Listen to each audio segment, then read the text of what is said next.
الحمد لله وكفى وسلام على عباده الذين اصطفى 18واں پارہ سورہ الفرقان آیات شریفہ 1 اور 2۔ آیت شریفہ 1 اور 2 کے حوالے سے گزشتہ 2 دروس میں اللہ مالک کی توفیق سے اس ٹوٹی پھوٹی عاجزانہ گفتگو ہو چکی۔ آج کے سبق میں بھی اسی آیت کریمہ کے حوالے سے کچھ مزید بات، اس سے بات کا آغاز توفیق الہی سے کیا جا رہا۔ بامحاورہ ترجمہ سماعت فرمائیے، اس کے بعد اپنے گمان کے مطابق نئی بات انشاءاللہ عرض کروں۔ بہت بابرکت ہے وہ ذات جنہوں نے تھوڑا تھوڑا کر کے فرقان کو، حق اور باطل میں فرق کرنے والی کتاب کو نازل فرمایا۔ بہت برکت والی ہے وہ ذات جنہوں نے حق اور باطل میں جدائی کرنے والی کتاب کو اپنے بندے پر نازل فرمایا، تاکہ وہ سارے جہانوں کے لیے ڈرانے والے یا ترجمہ بہت ڈرانے والے ہو جائیں۔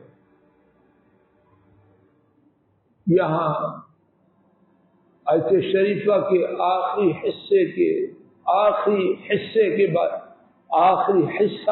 آخری لفظ کے بارے میں ایک سے زیادہ باتیں۔ پہلی بات، نذیر حضرات مفسرین نے اس کے 2 معنی بیان کیے ہیں اور دونوں ہی نہایت ہی شاندار ہیں۔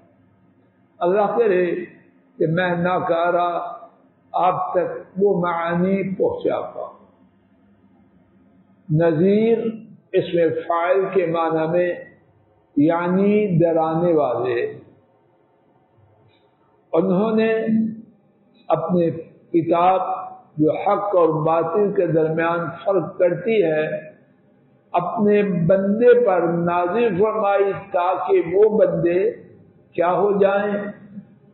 سارے جہانوں کے لیے ڈرانے والے ہو جائیں۔ یہ ہے نذیر، فاعل کا یہ سانچہ ہے، فاعل کا جو وزن ہے بے معنی منذر ہو۔ لفظ نذیر ہے اور معنی کیا ہے؟ سب بولو، منذر۔ دوسرا معنی اور وہ بھی بہت شاندار ہے، یہاں نذیر انذارن کے معنی میں۔ گرامر کی بات ہے، گھبرائیے نہیں، انشاءاللہ نتیجہ آپ سب کے لیے اللہ کی توفیق سے واضح ہو جائے۔ نذیر فاعل کا وزن ہے، سانچہ ہے، لیکن معنی مصدر کا ہے۔ ایک ہے وہ گیا، ایک ہے جانے والا، ایک ہے جانا۔ اردو میں جس لفظ کے آخر میں نون الف آئے اس کو کیا کہتے ہیں؟ مصدر۔ یہی ہے نا دوسری سے؟ تو یہ معنی ہے انذار کا۔ اس میں کیا ہے؟ اس میں بہت بڑی بات سماعت فرمائیے۔ ایک یہ ہے وہ نیکی کرنے والا ہے،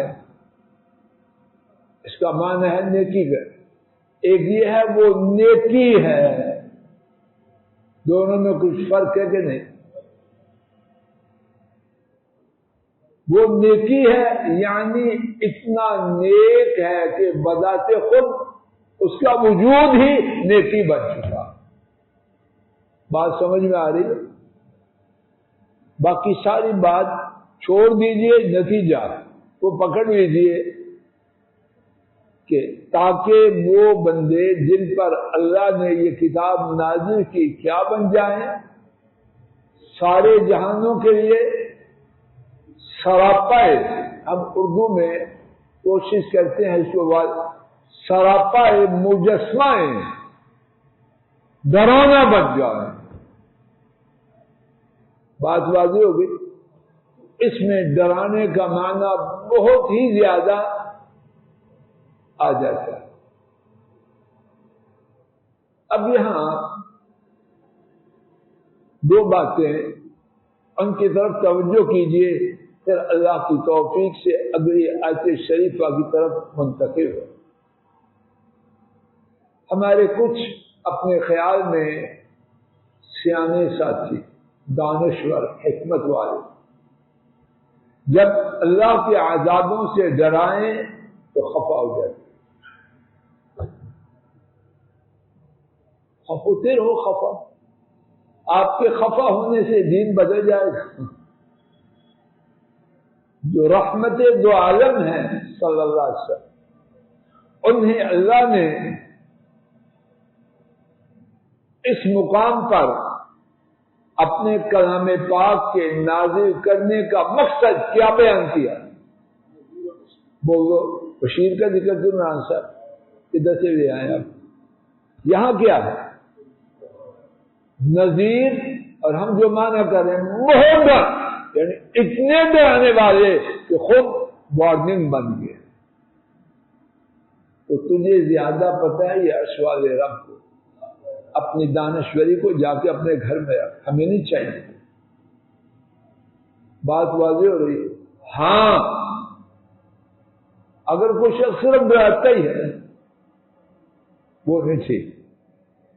کیوں کہ نبی کریم صلی اللہ علیہ وسلم صرف ڈرانے والے نہ تھے، دوزخ سے ڈراتے، جنت کی بشارتیں دیتے، بدی کے کرنے پر ڈراتے، نیکی کے کرنے پر خوشخبریاں دیتے. بات واضح ہو رہی. تو دونوں چاہیے، لیکن ڈرانے پہ خفا ہونا کہ نہ جی صرف بات کیا کرو جنت کی، صرف بات کیا کرو بشارتوں کی. آج ماحول بدل چکا ہے، تیرا بدل چکا ہے، قرآن پاک نہیں بدل. دوسری بات، اب رانا صاحب کی طرف آتے ہیں. نبی پاک صلی اللہ علیہ وسلم بشیر بھی ہیں، نذیر بھی ہیں. یہاں اللہ پاک نے بشیر کیوں نہیں بیان کیا؟ اور یہ کیوں شیطانی نہیں؟ اللہ شیطانی کیوں سے پہلے اپنے پاس لے جائے پھر زندہ رہے کا کوئی فائدہ نہیں. یہ کیوں؟ آجی کے طور پر اللہ کی بات کو زیادہ سے زیادہ سمجھنے کے لیے. حضرات مفسرین اللہ کی ان پر لاتعداد رحمتیں ہوں، انہوں نے اس بات کو بھی چھوڑا نہیں. یہاں جو بات ہو رہی ہے اللہ پاک کے نافرمانوں کا تذکرہ اس کے بعد آ رہا کہ انہوں نے شرک کیا، یہ کیا، وہ کیا. ان کے لیے آپ بشیر تھے یا نذیر تھے؟ بشیر بھی تھے، لیکن جو بات غالب تھی وہ کیا تھی؟ اللہ پاک نے سیاق و سباق، کانٹیکسٹ، اس کا خیال فرماتے ہوئے آپ کی یہاں وہ صفت بیان کی جو اس مقام کے زیادہ مناسب تھی. بات واضح ہو گئی. ایک بچہ شرارتی نالائق ہی نالائق، اب اس کے لیے جب گفتگو ہوگی نذیر کی حیثیت سے ہوگی یا کیسے ہوگی؟ بشیر کی حیثیت سے بھی ہوگی، لیکن وہ کم ہوگی. جو غالب ہوگا وہ کیا ہوگا؟ اور جو بچہ بہت زیادہ کامیاب ہے اس کے لیے گفتگو میں جو غالب بات ہوگی وہ کیا ہوگی؟ انشاءاللہ تیرے لیے یہ ہے. اور ساتھ حسب ضرورت ڈرانے والی بات بھی آ جائے گی، لیکن غالب رنگ بشیر کا. بات واضح ہوگی. ابھی آتے کریم الذی، الفاظ شریفہ کے معنی الذی وہ ذات، لہو ان ہی کے لیے، ملک السماوات والارض، آسمانوں اور زمین کی بادشاہت۔ رک جائیے، ساتھ ساتھ کچھ تشریح بھی اللہ کی توفیق سے لیتے جاتے ہیں۔ عربی میں اس سینٹینس کی، اس جملے کی اصل جو کنسٹرکشن ہے، بناوٹ ہے، ساخت ہے، وہ یہ ہے الذی ملک السماوات والارض لہو۔ لہو کی اصل جگہ کہاں تھی؟ بولو۔ اللہ پاک پہلے لے آئے، تو پہلے لانے میں کوئی حکمت ہے یا بیکار؟ کیا ہوا؟ جملہ کیا ایک معنی نہیں، اب دو معنی بن گئے۔ ایک معنی یہ ہے ان کے لیے آسمانوں اور زمین کی ملکیت ہے، دوسرا معنی ان کے سوا کسی اور کے لیے آسمانوں اور زمین کی ملکیت، تو دونوں کو ملا کے ان ہی کے لیے آسمانوں اور زمین کی ملکیت ہے۔ بات واضح ہو گئی؟ وَلَمْ يَتَّخِذْ وَلَدًا، اور نہیں انہوں نے بنایا اور نہیں انہوں نے پکڑا کوئی بچہ، کسی کو اپنا بیٹا نہیں بنا۔ وَلَمْ يَكُنْ لَهُ شَرِيكٌ فِي الْمُلْكِ، اور نہیں تھا انہی کے لیے بادشاہت میں کوئی شریک۔ وَخَلَقَ كُلَّ شَيْءٍ، اور انہوں نے پیدا کیا ہر چیز کو، وَقَدَّرَهُ تَقْدِيرًا، اور اس کا شاندار اندازہ کیا، اور اندازہ کیا اس کا شاندار اندازہ۔ بامحاورہ ترجمہ سماعت فرمائیے، پھر انشاءاللہ پلٹیں گے۔ وہ ذات انہی کے لیے آسمانوں اور زمین کی ملکیت ہے، اور انہوں نے بچہ اولاد نہیں بنائی، اور انہی کا کوئی شریک نہیں بادشاہت میں، اور انہوں نے ہر چیز کو پیدا فرمایا اور اس کا بہترین اندازہ رکھا۔ پہلی آیت کریمہ میں دو باتوں کے بارے میں گفتگو تھی، ایک قرآن کریم کے بارے اور دوسری رسول کریم صلی اللہ علیہ وسلم کے متعلق۔ اور اب اس آیت کریمہ میں کیا ہے؟ اللہ کی توحید کے حوالے سے بات۔ یہی چیزیں مرکزی ہیں یا کوئی اور؟ اب اللہ پاک نے اپنی توحید کے لیے اس مقام پر کتنے دلائل دیے؟ 4، ایک ایک کر کے شمار کیجئے۔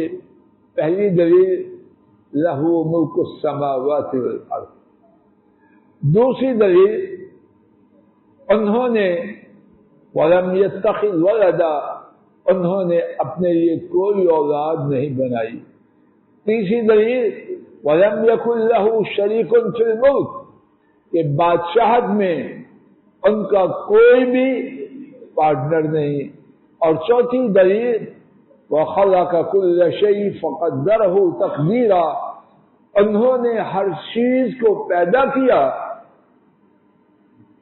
اور اس کا بہترین اندازہ فرمایا۔ اللہ اکبر۔ اب دیکھیے، نگاہ جمائیے ادرہ نوازش آیت کریمہ پر، عجیب بات،